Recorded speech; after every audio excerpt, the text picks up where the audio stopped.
announced as we speak.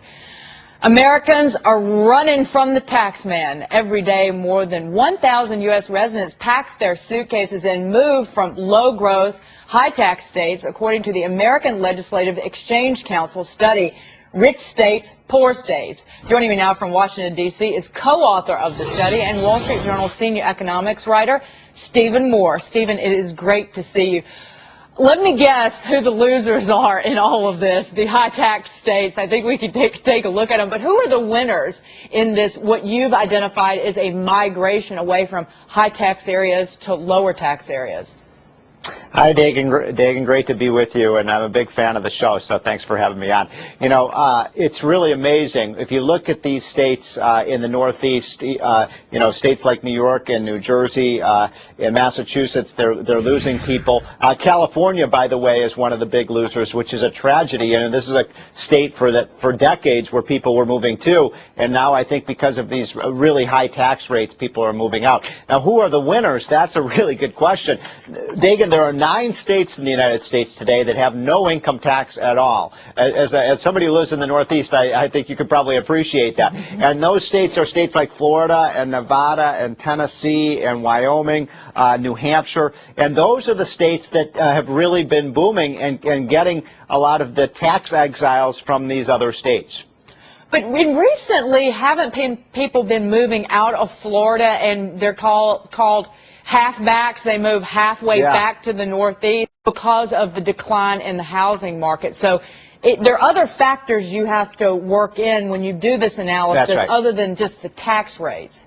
Well, it's interesting because if you look over the last decade, Dagan, there's no question that states like Florida and Nevada and Arizona did very well. And you're exactly right. What happened, I think, was there was a kind of euphoria in the housing market in those areas. And so now those states have actually seen a little bit of a decline as they overbuilt and overdeveloped. But I still think if you're kind of trying to compare what states are likely to have the most bullish run in the next 5 or 10 years, you want to look at those states that have low taxes, low regulations. I mean, literally, there are thousands of businesses that have moved out of California to states like, I left out Texas, by the way, which has been one of the biggest winners of all in this. Texas has no personal income tax, has very low regulation and low spending. And well, the point of all this is, Dagan, is these things matter. Taxes do matter, regulations do matter to businesses. And the other factor we found was really important was being a right-to-work state, so that you don't have forced unionization.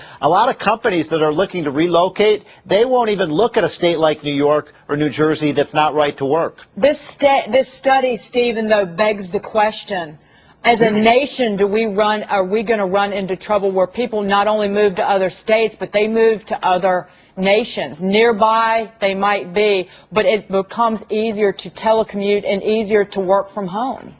Well, there's no question about it. And one of the things that we've been seeing, you know, as the threat of higher taxes, as you know, the president wants to raise the dividend and capital gains and personal income tax rate next year. That's, in my opinion, Dagan, driving capital out of the United States to other nations. That's one of the reasons, in my opinion, the dollar is declining. And it's exactly the opposite of what we saw in the 1980s when Reagan cut tax rates from 7 to 28%. We saw a deluge of capital and immigration into the United States as the United States became a very pro-investment climate. And so that's the thing that I don't think anybody in Washington is paying attention to. How is the United States doing on taxes and regulation and things like cap and trade relative to other countries? Very important insight, both in this country and looking at the world. Stephen, it was great to see you. Please come back more often. Thanks, Dagan. I guess you're going to have to get out of the Northeast. And now I'm looking at Vegas or the Caribbean. And Orlando. Yes, exactly. Stephen Moore, thank you so much. Thank you. Wall Street Journal senior economics writer. Our American